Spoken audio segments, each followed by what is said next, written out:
we got a couple minutes, if that's all right, Ben. I just Yeah, wanted to ask you, as like a sort of closing segment. yeah, Um, you do these debates. yeah. You engage with right wingers from time to time. You've even written pieces in magazines. I mean, this was a while ago, but like Quillette, right? Hmm. When a lot of people were treating that. I mean, I feel like they've had a little bit of a fall from grace, A little but bit, maybe yeah. I just haven't been paying attention. You engage with our opponents. Some people think that that's good, right, and noble. There are a lot of folks out there who think that. I mean, that this is. I didn't see anyone say How could you, Ben? specifically about Kirk, but like platforming or drawing attention to somebody like Charlie I Kirk. did get a little bit of it over Kirk. There's the editor of, I think, something called Spectre Journal who like went after. I know that journal, actually. Yeah, who went after me about like platforming Charlie Kirk. Okay, well, I'm sorry. I think that you can't platform somebody on their own show, but Well, no, I mean you treat. not to even mention, like, okay, Charlie Kirk is somebody. I mean, I guarantee you that if you just walk out into the street and ask people who's Charlie Kirk, it's not going to take you that long to find somebody who knows who he is. If you go out into the street and ask them who's Ben Burgis, right, it'll take a lot longer. I mean, unless maybe certain parts of Brooklyn or Silver Lake will be a little shorter, but like, other than that, right, it's going to be a much longer process. Charlie Kirk spoke at the last Republican National Convention. Yeah. I don't think he's waiting for me to give him his big break. Okay, so I mean, I think that that's a very fair point. Specific, just on like fame, but like on the point of engaging with right wingers, Yeah. treating it as if these debates that we're having. I mean, like, he didn't say anything altogether horrific, but the implication, for example, about immigration, the implication there about all this stuff is like, sort of entry level, like white supremacist stuff, right? The idea is that like by engaging with them, we treat these like ideas as if they're legitimate political perspectives rather than things that should be cast aside. I know we talk about this all the time, behind the scenes. Could you just, for folks who are on the fence about this, why is it worthwhile engaging with people who hold abhorrent right-wing views in public ways like this? Yeah. So let me just say one thing real specifically about Charlie Kirk, and then more generally about the reason why I think that it's a good thing for leftists to go into centrist or right-wing spaces in order to argue against their ideas. So on Charlie Kirk, I basically wanted to do two things here. The objectively much less important one, but it means something to me, is because I remember that segment that you guys did. I wasn't on it, but like that segment you guys did on TMBS a long time ago, where the two of you and Michael are making fun of Charlie Kirk for like talking about Hegel, talking about Plato, and so I kind of wanted to to stick a couple pins in that balloon, but and I think that the Plato part of this is interesting, right? Let's just say that. But the much more important thing is I wanted to talk to anybody in Charlie Kirk's audience who takes this populist branding seriously, and to try to explain why it's just total nonsense. The guy is a complete servant of the 1% politically. Like, he might say he hates Jeff Bezos, but he certainly doesn't hate a system that allows for somebody to work, like literally like work people to the point where they have this crazy high injury rate, and then like use the money that he makes from them to buy himself a spaceship. And he was ambivalent about whether he even raises taxes. So I wanted to kind of expose that to anybody who's in his audience who takes that seriously. And by the way, I will say, looking at the comments on Charlie's channel, there's a lot of people.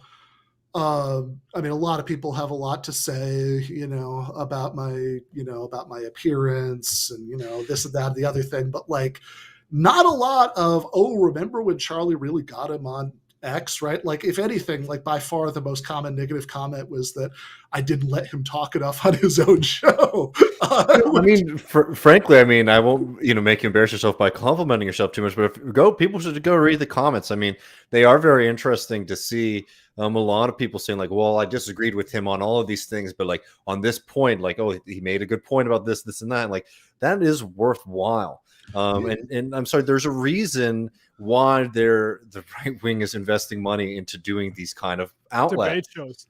Candace Owens is doing the same thing. Yeah, well, Candace, my DMs are open.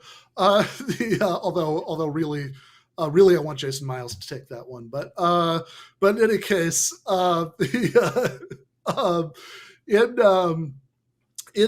in this particular case, those are the goals. But the broader point is this. I think oftentimes people who raise these platforming worries or whatever, even aside from the fact that the arithmetic is not what it would have to be for it to make any sense, that I'm going on his platform, which is vastly larger than any of our platforms. But I would love to live in a world where the arithmetic worked out such that this was like something we really had to agonize about, whether we were going to legitimize these people by, by talking to them. But really, like the idea that they're getting some kind of legitimacy from us, right? That like people are going to say, "Ooh, well, I don't know. I mean, that's that Marxist podcaster, like talk to him. Atheist, so he must be, man. Yes, Marxist atheist professor is how he labeled the video. Trifecta, the three worst things you can be. Yeah, all of the elements of that are correct, but it somehow it feels a little bit like it might as well be Charlie Kirk versus rootless cosmopolitan Ben Burgis. But in any case, like I don't think the legitimizing worry makes sense. In fact, I think there's a little bit of a contradiction, because oftentimes the same people who raise the legitimizing worry will also say, well, there's no point to debates because nobody's ever convinced. So it's like, okay, so nobody's ever moved by anything they hear in debate, but also our audience will like them better because we debated, which is it, right? I mean, like they're going to convince all of the leftists who watch like GTA or Left Reckoning, like, first of all, arrogant. I mean, maybe I'm just arrogant here, but no, I don't think so. I don't think Charlie Kirk's or any of these people are going to get a lot of converts out of that. But like, also, if nobody's influenced by anything they hear in debate, what are you worried about? Now, since I think that people can be influenced by it, and I mean, like clearly they can be. Anybody who does this regularly will get those testimonials. Right. We could argue about how often, but don't get me wrong. Right? If your political strategy solely consisted of doing debates, that'd be a terrible political strategy. Yeah. And we can even say there are other things that should be much bigger components of that strategy. And I don't disagree. The joke I made on my show was like, look, if I fell off one end of a lifeboat and a really good union organizer fell off the other end, I wouldn't blame you, right, for swimming out to save the union organizer because, as a matter of priorities, sure.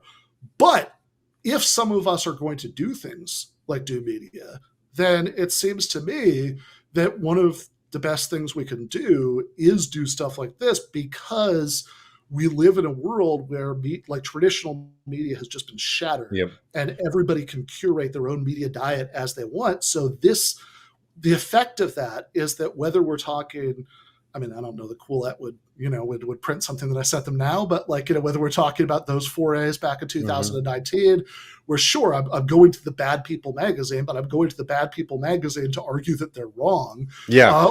Or this with Kirk. Either way, doing stuff like that is your only chance to talk to somebody else's audience. If you don't talk to them there, they're not going to find you at Jacobin. I'm sorry, I've seen it all around me. There, especially I think that there is a kind of, I don't know, I don't want to fixate on this too much, but there's a kind of mentality that some folks have about how many people are moved by this kind of new media content. I don't want to sit here and pat all of ourselves on the back too much, but I have seen the opposite happen. I come from poor working class America, and a lot of my friends did not go to school. And there is a deep desire that people have to be educated, and people use these platforms to educate themselves on things. That's why people are interested when we do conversations about philosophers, etc., right? Because people want to learn about this. And who's waiting there more often than not to instruct them? It's not the left. It's these powerful right-wing machines. So finding ways, even if it's after the fact, even if people have sort of been scooped up by those, machines that they've created out there, finding off ramps for them, I think can be extremely, extremely beneficial. As somebody who was like a little, annoying ass right winger when I was a teenager, who became a Marxist, I think that is something, and it's a fight that's worth happening, and like you can really bring people, and you can move them quickly too. I mean, speaking of atheism, I remember being like a 9 or 10-year-old Catholic in North Dakota. Nobody in my circle ever really was an atheist, but I saw an atheist get interviewed about some sort of like 10 commandments on the city courthouse sort of like deal. And at first it angered me, but it stuck with me. And like by the time I was 13, that had got in my head and got me out of religion. And like that wasn't that. I usually think like changes of mind are social, but at least in my case, that was purely a media thing. No, like go ahead, which happens all the time. I mean, people, and I think I think there are just real quick, like 2 reasons why people end up having the idea that this stuff never works in that way. One is that they're making this jump from, are Charlie Kirk's most hardcore fans gonna like be influenced by anything you say? Of course not, right? That's not the question.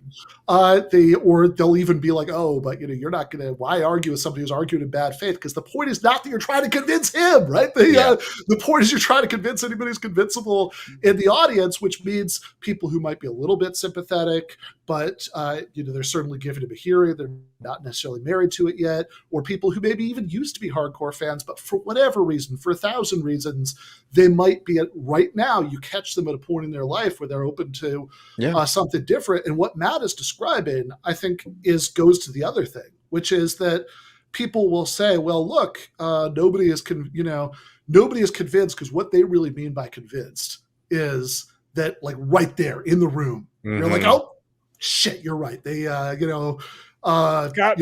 got me, right? I'm a socialist now, or, I'm whatever now, right? Like, and of course, that's not how persuasion works. The way persuasion works is the way that Matt just said, that like oftentimes your initial reaction might be irritation, but then like it kind of starts working on you, and you're like, maybe, hold on, right? And then like, later, like it could be like, by the time there's a little bit less ego invested in it, right? Like, gradually you start to think about more when people are persuaded. And of course, it's not that most people are going to be persuaded, but if we're in the persuasion business, which I don't know why we're doing media if we're not trying to persuade people of things, right? That's how realistically it's going to work.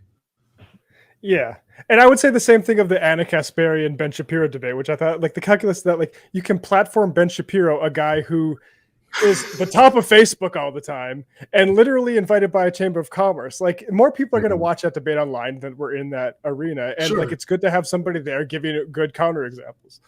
I was just going to say the thing I particularly loved, just parenthetically about Anna's debate with Ben Shapiro is, and this made me very proud about whatever small role that I might have played in this evolution, and the much larger one that, that Michael certainly played and Jack did or whatever. But like that, one of the first things she said is, we should be focusing on redistribution of resources, not manufactured culture war nonsense.